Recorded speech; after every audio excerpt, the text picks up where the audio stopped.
Hey everyone, it's Josh, and for this week's Select, I've chosen our October 2020 episode on beavers because it's one of our best animal episodes, which is really saying something because our animal episodes are pretty great. And it turns out that beavers aren't just cute and diligent at work, they have a huge cascading effect, a positive one too, on the ecosystems that they move into. So behold and enjoy the beaver.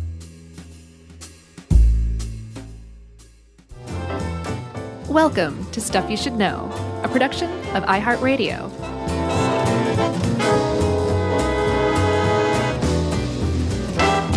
Hey, and welcome to the podcast. I'm Josh Clark, and there's Charles W. Chuck Bryan over there, and there's Jerry somewhere, and this is Stuff You Should Know, the Orange Incisors edition. Oh. I thought you were going to make a bad Naked Gun joke. No. No, it did run through my head over and over and over and over and over and over and over again, though. It's hard, though, when you're our age. Yeah. And you saw those movies, you know? For sure. Yeah. Dumb joke, though. Yeah, well, I mean, it's a Naked Gun joke, for Pete's sake. Come on. So this kind of ties in, I think, a little bit with our porcupine episode in that beavers are, you know, they're porcupine-esque in some ways. I think it ties in even more to our wetlands episode, which gave birth to the idea for this episode, you know? Yeah, absolutely. I mean, I'm pretty excited about this one. I think beavers are about as great as it gets because they're so studious and they also bend the world to their will. They shape things the way that they want them. And I like that about them. Yeah, and I also love their familial aspects. Yeah. Which we'll get to all this stuff, but what we're talking about is the largest rodent in North America. Which really demeans them, I guess, but yes. Rodent's it's not a bad word. There's so many great rodents. Who? Beavers, porcupines. What else? Squirrels. I know you have a thing with squirrels, but. Well, I know I like squirrels now. Momo and I, and Yumi sometimes comes with us to chase squirrels across the street in the park. And feed them peanuts. Oh, well, we give them peanuts as like to kind of buy them off after Mo chases them up a tree. Oh, gotcha. But the squirrels across the way will actually come to you and eat peanuts out of your hand. So I'm kind of on squirrels now. Momo loves squirrels. Chipmunks, mice. Chipmunks too. Yeah, rodents are okay, Chuck. I think there are fewer terrible rodents, and the only ones I can think of that are terrible are those scary New York City sewer rats. Oh, yeah. Okay, so rodents are all right. Up with rodents, I guess, is the way. Rabbits? And I don't think they're rodents. They are. You like a hamster? Sure, hamsters. I don't know if rabbits are rodents, are they? It makes sense that they would be, but... That's what rodent.com says. Okay. Well, who am I to disagree with that? But we're not talking about rabbits. We're not talking about sewer rats. We're talking about beavers. And again, beavers are amazing, amazing animals. And like you said, you know, it's kind of related to porcupines in that there's what you could call old world and new world beavers, but there's really just two species. And one is found in North America and one is found in Eurasia. And it's easy peasy, no fuss, no muss. These are the beavers that are alive on the planet. Yeah, so we've got the American beaver. They weigh between 15 and 65 pounds, which is very large. If you've ever seen a large beaver in the wild, it's not scary because you know, and we'll get to whether or not they're dangerous. They're really not. But it's such a large thing that you're like, wow, they're bigger than I thought. Usually has run through my head when I see a beaver. Yeah, I mean 65 pounds is about 30 kilograms. It's a big beaver. It is a big beaver, and I had to convert it to kilograms for at least our friends in Canada because beavers, their national emblem, they have beaver on their nickel, which is amazing. Like, that just makes me love Canada all the much more, you know? So for that 60 pounds, you're going to be a couple of feet long, 23 to 40 inches long. That's without the tail. You don't count the tail when you're measuring a beaver. The tail, we'll talk a little bit more about it, but they're anywhere from 7 to 12 inches. If you're Eurasian, you're about the same size. You can be a little bit smaller. Oh, I thought bigger.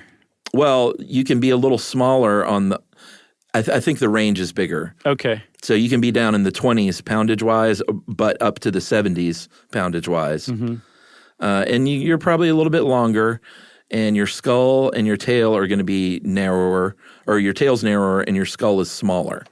So, yeah, but that tail is what everybody understands when they see a beaver. Just like with a porcupine and its quills, a beaver and its tail they're just synonymous. Everybody recognizes a beaver because of its tail. And also, the tails help make it cute. Even though if you zoomed in and took a really close look at the tail, you'd be like, gross.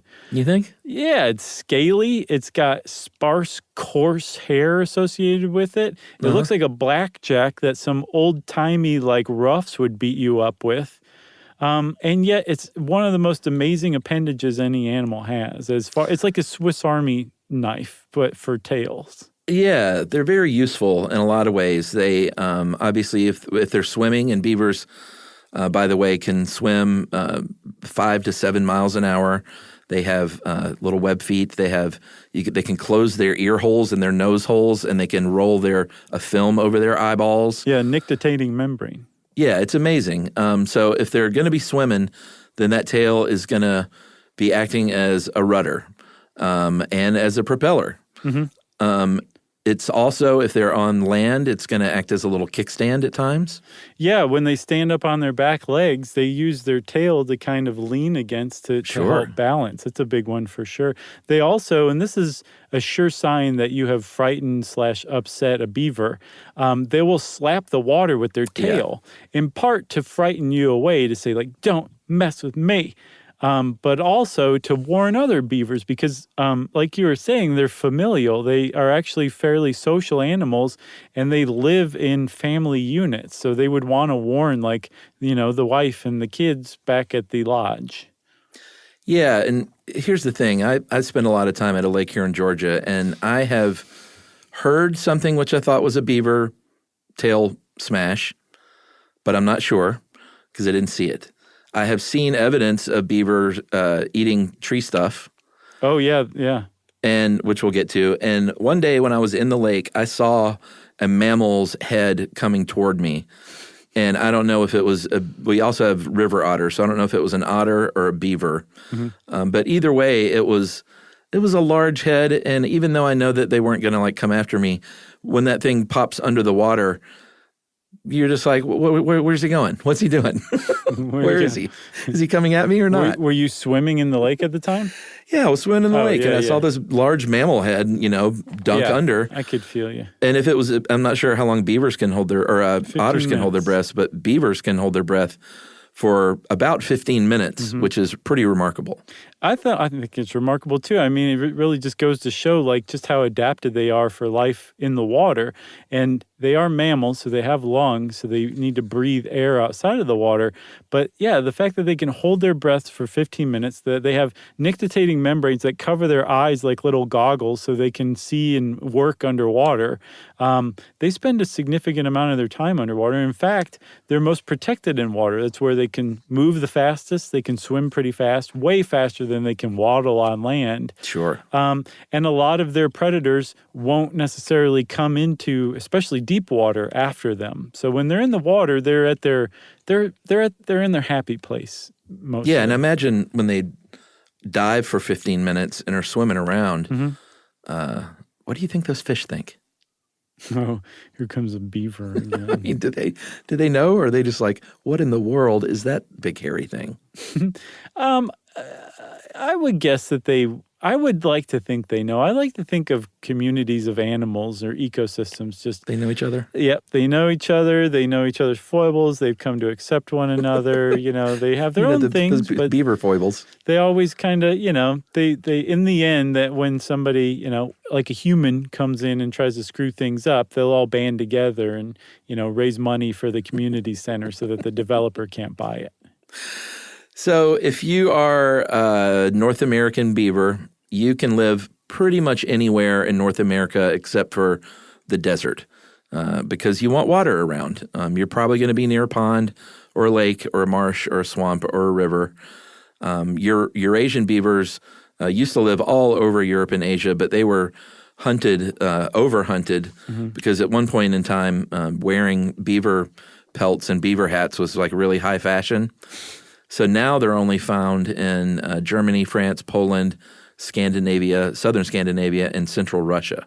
Yeah, and a lot of those are because they were reintroduced to the areas. Like I believe Germany had to have their population reintroduced because they were hunted to extinction.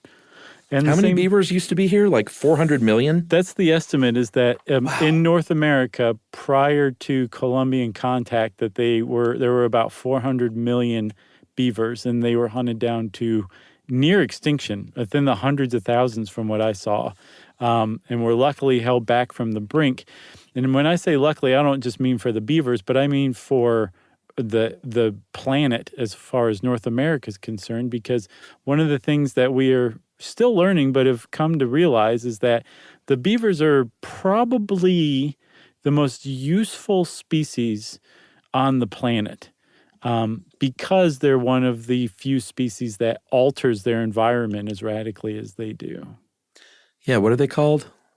They're a keystone species. Keystone species. Because when they are present, biodiversity thrives. And when beavers are removed from an area, biodiversity suffers. The presence of beavers makes life better and richer for entirely other animals and species just because of what they do and how they do it. All right, that's a great place to take a break. And I say when we come back, we talk about the two fundamental fulcrums on which beaver life is based, the dam and the lodge. Okay.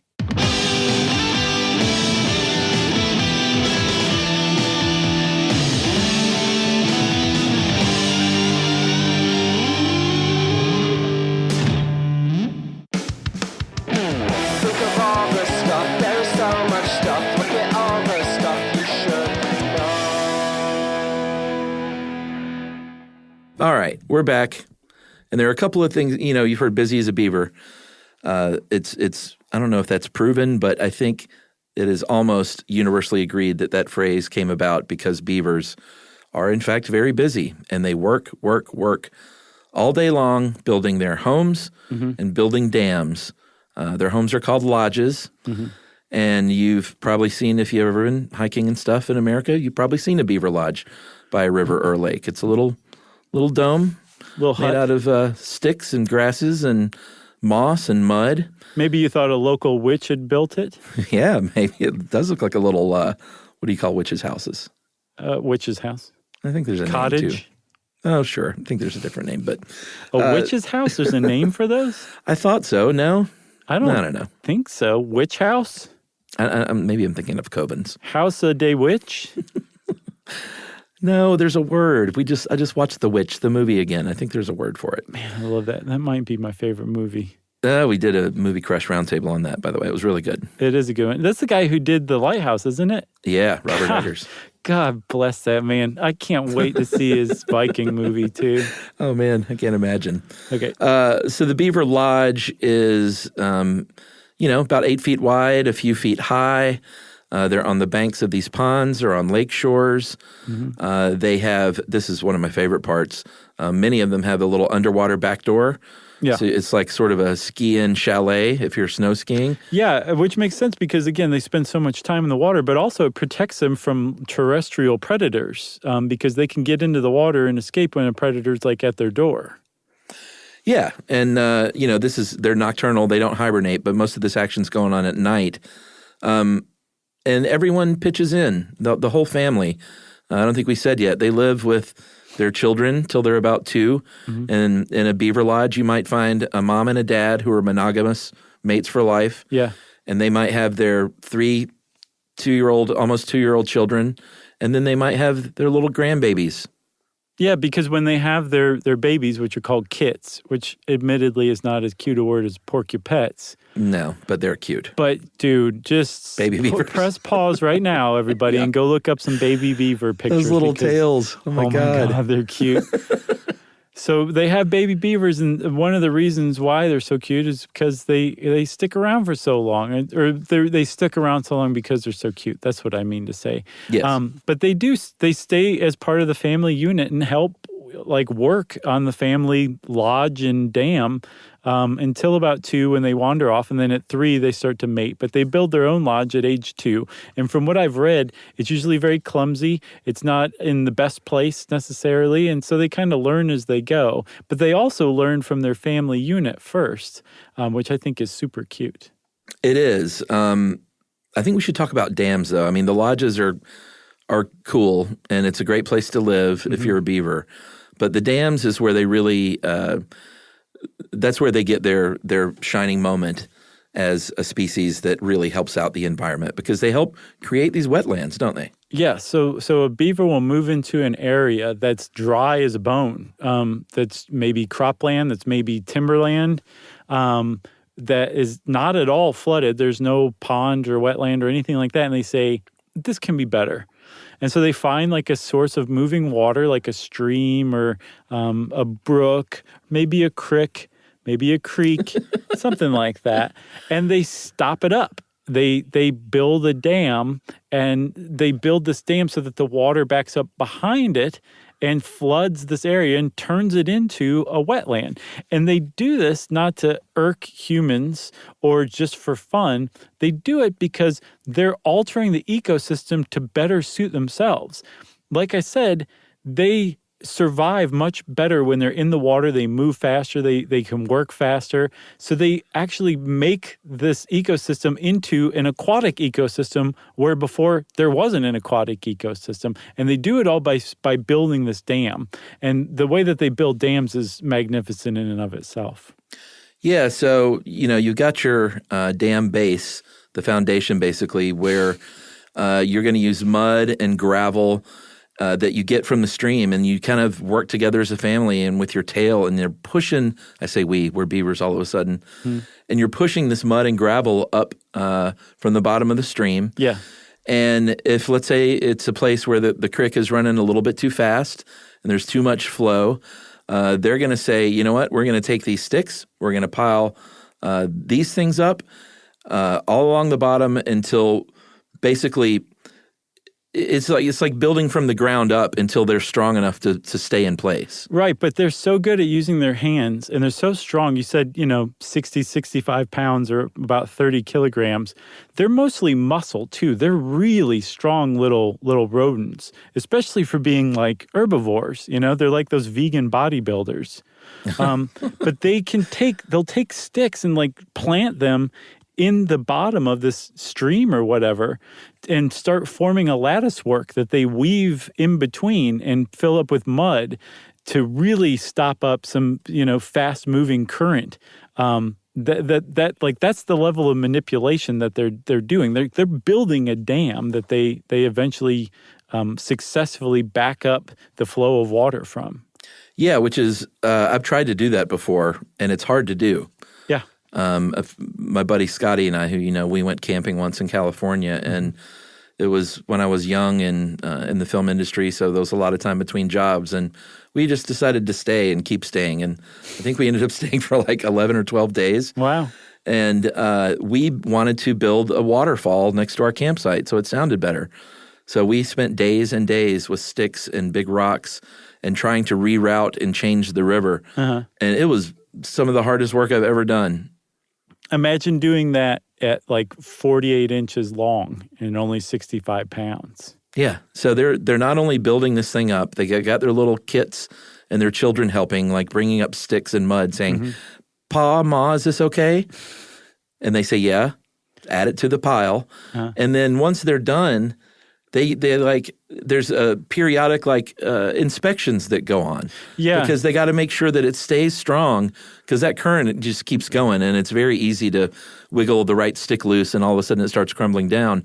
So they basically inspect these things every so often and check it for leaks and bring in mud and patch it up, just like it's like a human might do. Oh, I saw that they do daily maintenance on it. That one way to tell whether beavers are in the area is to find their dam, make like a little minor hole in it, and then go back and look the next day. And if it's patched up, the beavers are around there. Like and giving you the middle finger. Right, exactly. Like, okay, yeah, we're here. You figured it out. Please leave our dam alone.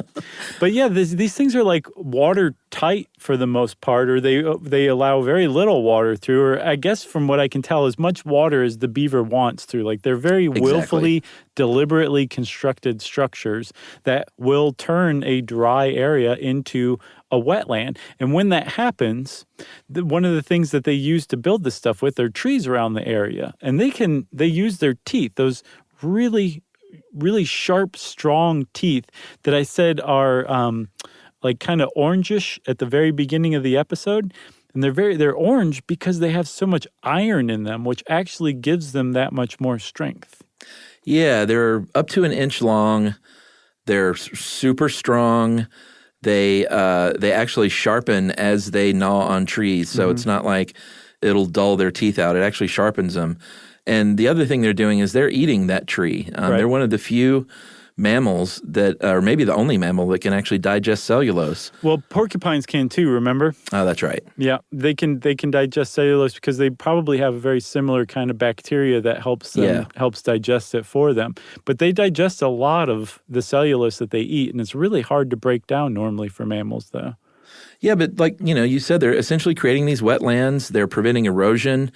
They are helping to purify the water. Oh, let's talk about what the dams can do, okay, Chuck? I mean, it's amazing. It's like a little environmental coalition that goes into the woods to make things better. Yeah, so I think in the wetlands episode, I said something like a beaver creates the equivalent of some, like a $5 million wastewater treatment plan or something like that. I could not find that again to save my life, but I think that was roughly it. They create this structure that creates the artificial wetland. And in doing so, it filters the water because it slows the water down so much that the stuff can trickle down to the bottom. It turns a normal terrestrial piece of land into a wetland, so aquatic plants come. And they've also found out that not only does it filter water of like sediment and particles, it also is capable of handling farm runoff, fertilizer, which is really pernicious because, when all that fertilizer makes its way into watersheds and wetlands, it creates algae blooms, which suck up all the oxygen and kill off a bunch of fish, right? Which is a big problem.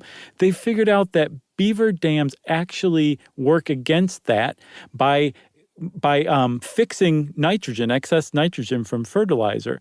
It prevents it from flowing. Bacteria chomps down on it and releases it as nitrogen gas into the atmosphere. And the stuff the bacteria doesn't eat floats down to the bottom, gets eaten up by aquatic plants, which when they die, lock it into the sediment. So this farm runoff, that's a huge problem as it stands, is actually mitigated by beaver dams, they've recently found out. Yeah, and talk about just what kind of impact it has on who lives there. I mean, it's basically like an invitation to nature that says, hey, we got a good scene going over here. If you're an invertebrate that doesn't feel like they have a home, you're welcome here. If you're a new species of bird that didn't think that you would flourish here, time to change that attitude. Right. If you're a duck or a goose, you can nest on top of our lodge because our lodge is super warm because it's full of beavers, and you can nest on top of there and stay warm. And especially if it's out in the middle of a pond or something, you're going to be safer. What else? If you are a woodpecker and you're like, all these trees are too healthy, there's no insects in them, well, just wait, because flooded timberland doesn't stand up very well to standing water, and so some of those trees die off, and they provide housing for insects, which in turn provides food for the woodpeckers. What if you're a moose, let's say? Probably no good for you, right? No, you're going to love this if you're a moose, so buckle up. Because the beaver has turned it into a wetland, it's now an aquatic environment, and moose like aquatic plants that grow on the edge of like marshy areas. So these plants that weren't there before are suddenly there for the moose. And it gets even better because when the beaver family finally moves away or they die off and the whole thing gets abandoned, eventually the dam's going to break without regular maintenance. And when it does, the place is going to go back to how it was before, but it's going to go back to better than it was before because think about all that nitrogen that was fixed in the sediment, all the erosion that was prevented, and all of a sudden you have a lush, beautiful meadow that deer can come eat on. Yeah, it's pretty amazing. Like they help out all these animals and introduce all these new animals that can live together. And then once it's done, it becomes a flowery meadow for deer. They leave it better than it was when they first got there. Amazing. It is amazing. The problem is that humans frequently have much different plans for those same areas, and beavers run afoul of them. I say we take a break and we come back and talk about that after a break, like I just said. What do you think? Answer now. Yes. Okay.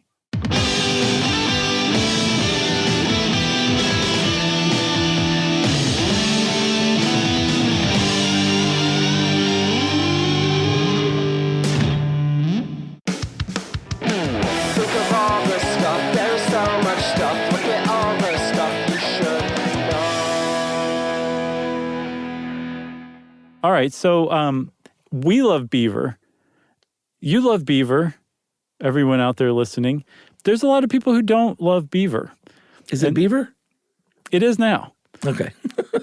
And the reason why is because if you own like a stand of timber, your plan is to eventually cut that timber down and sell it for wood planks or books, like Stuff You Should Know, an incomplete compendium of mostly interesting things available everywhere you get books to pre-order now. There's things you can do with trees that you grow. And if beavers move into your area and they build a dam, those dams are effective. This isn't like a little puddle we're talking about. They can create basically like lakes, ponds, like enormous wetlands. And when you have standing water over timberland, those trees they're not aquatic trees that you're growing there. So they actually die. Again, remember they die off and bugs move in and woodpeckers eat the bugs. Well, if you're trying to make money off of those trees, you don't really want the beavers to do that to your timberland. No, and I think how many tens of millions of dollars? I think it was like $20 million a year or something. I think more than that, because I think I saw Alabama alone suffered like $14 million in losses from timberland, just Alabama. From beaver damage. And not only that, it'll flooding for crops. It can make what was ordinarily a very stable bridge or road now unstable and cause damage to roads and stuff like that. Yeah, from like saturating the soil that was holding it up just fine before. Yeah, the good news is back in the old days, they would just cull as many beavers as they could to get rid of them. These days, and this is kind of a weird stat, but it says 75% of beaver-human conflict can be resolved without trapping or killing the beavers. So I take that as in they will somehow move them along in a way that's humane. Well, I don't know if that's even the case. I think that more often than not, the first question is the beaver really causing a problem? Or is it that there's beavers and they've created this wetland and it wasn't there before and you're taking it as a problem? And that's the thing that I'm seeing, that it seems to be like the new paradigm for viewing beavers as far as their relationship to humans. It's like, really, what's the problem? If it's, yes, they're damaging cropland, okay, that's a problem. If they're killing timberland, that's a problem. If they're washing out a road, that's a problem. But if they just created a wetland that wasn't there before on your property, where you bought the property and it was dry and now there's a wetland there that you didn't plan for, is it really a problem? And I think that's what they're saying, is that 75% of the people who are asked that question will say, actually, I guess it's not. I'm going to learn to love the beaver. I love beaver. Yeah, and it really gets my dander up when I this lake that I go to, the Facebook page. There are people post like, "Hey, it looks like I have a beaver eating on my trees," and some of these people literally are like, "Yep, I'll take care of that with my 12 gauge." Yeah, and it's just like you don't. I've never understood the people who want to move to nature to kill the nature. Yeah, I know. It's unnerving, and I have seen some beaver damage, and I love it. I welcome it. So yeah, you would eat all you want. You would be one of the 75% who would say like, no, it's no problem whatsoever. You probably wouldn't even say it was an issue. No, you wouldn't even be asked that question. You would just know from the outset that it's not a problem. I call that a beavering. Yeah, that's right. Beaver's going to beaver. And so we know now that like they are a keystone species. They're so important that it's great. The impression I'm getting is it's kind of like No, it's not really a problem. So you can't touch that beaver. Don't shoot that beaver. You're going to get in big trouble depending on where you are for shooting a beaver when it wasn't creating a problem, which I love because they should be protected because, again, not just the fact that they were almost hunted to extinction, they provide so many really important services. I don't even know if we talked about it. There were 2 others, Chuck. They prevent flooding. 3 others. They prevent flooding by slowing the flow of water so things downstream from the dam don't get overwhelmed as much. Right. The stuff in the dam helps recharge aquifers below, whereas before there's just a little stream trickling over. It was doing jack for the aquifer. Now the aquifer is getting recharged on the daily. And then the third one is they provide natural fire breaks, which helps contain forest fires. Yeah. I have a feeling when we're done, we're going to be mad because there were like 3 more things we didn't think about. That happens to me a lot and drives me nuts. Here's some of the things that people do try and do, though, to mitigate their what they perceive as their beaver problems. No, because they do create some problems as far as human settlement is concerned. They will use beaver pipes, and this is basically plastic pipes that you put in a beaver dam to route that water to where you want it. Mm-hmm. Helps control the flooding that beavers can cause. Yeah, it's like so long that the beaver's like, it doesn't think to go to the end of the pipes. It just sees that there's something around its dam, and it probably dams up around the pipe, but that still lets the flow of water go through.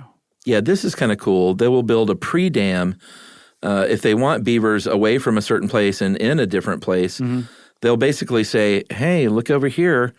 We got this fence. It's like a foundation for your new home. Right. It's kind of, you got 10% of your work is already done. Why don't you just start here? So they'll do that. Yeah, the beaver says, hot dog. And then another thing is to design, there's 2 kinds of fences. There's the pre-dam fence that encourages them to come. And then there is another kind of fence to keep them from building there in the first place. Yeah, those are called beaver deceivers. And it's just basically, so like a culvert is a frequent place that a beaver likes to dam up, and that's where it causes a lot of damage because culverts are meant to help drain water to keep roadways stable and that kind of thing, right? So you would just basically put a fence radiating out from either side of the culvert outward at an angle, kind of like in a V shape. And then those 2 fences are connected by another fence between the 2. So it's just basically like a triangle that ends in the culvert. The key is if you make those fences long enough, I think 12 feet minimum or something like that, the beaver is going to be like nuts to this. This just isn't even worth it. I'm not going to try to build a dam here. Or if it does start to build a dam, it's going to give up eventually. And your culvert is saved without the beaver being hurt or harmed. The beaver just moves on to a different spot that it likes.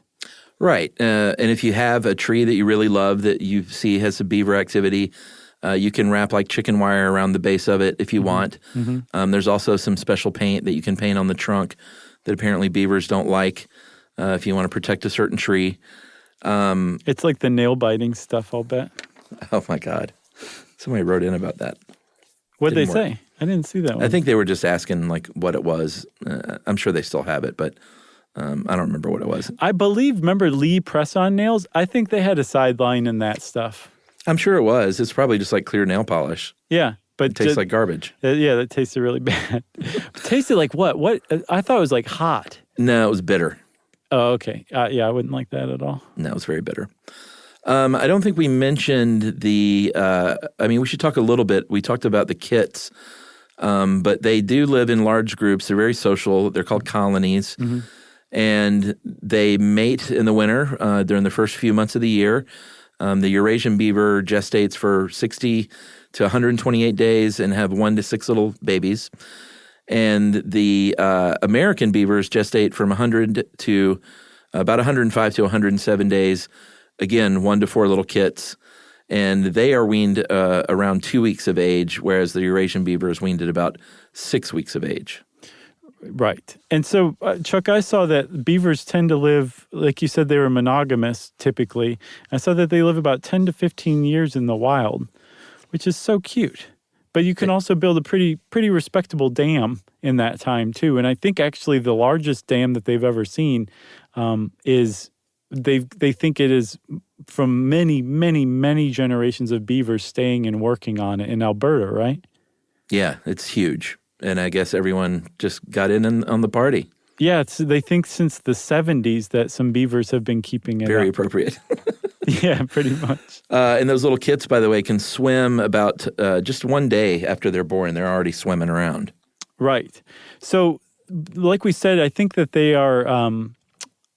I think that they become sexually mature at age 3, and around that time, they're going to start producing something called Castoreum, right? Yeah. And Castoreum is like, a lot of people think that it's like the origin of castor oil. That's not correct. It's from the castor bean, I believe. This stuff is like the opposite of castor oil. It actually like tastes and smells like really good. Yeah, I mean, it's used, the FDA says you can eat it. It's one of those grass, remember, generally recognized as safe ingredients. Mm-hmm. And the thing is, though, there's just not a lot of it. It's very tough to, and it's a lot of work to go out there and try and extract this flavor ingredient from the beaver tail. Right.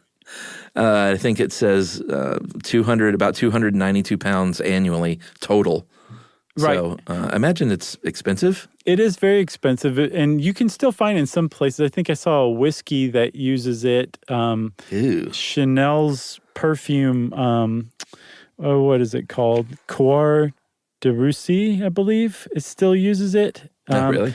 And it's a flavor ingredient, too, because it's, or like you were saying, it's generally recognized as safe, but it also adds like a vanilla raspberry flavor. That's what it tastes like to humans. And they think that there are some ice creams out there that still may use that, like old-timey ice creams that use beaver castoreum, like beaver scent. That's what it is. It's beaver musk. Yeah. It just so happens so gross. that beaver musk tastes like raspberry vanilla to humans. Huh. Yeah. But they were hunted for a really long time, which kind of led to this one myth, didn't it? The testicle myth? Yeah. Yeah, up until about the 1100s, people thought beavers ate or bit off their own testicles. Mm-hmm. And apparently this has its origins in ancient Egypt and medieval Europe. It continued where I think what they said was that beavers knew that hunters were coming after them because of that castoreum, which originated in their testicles. And none of this is true. I think their testicles, they don't even have hangers, right?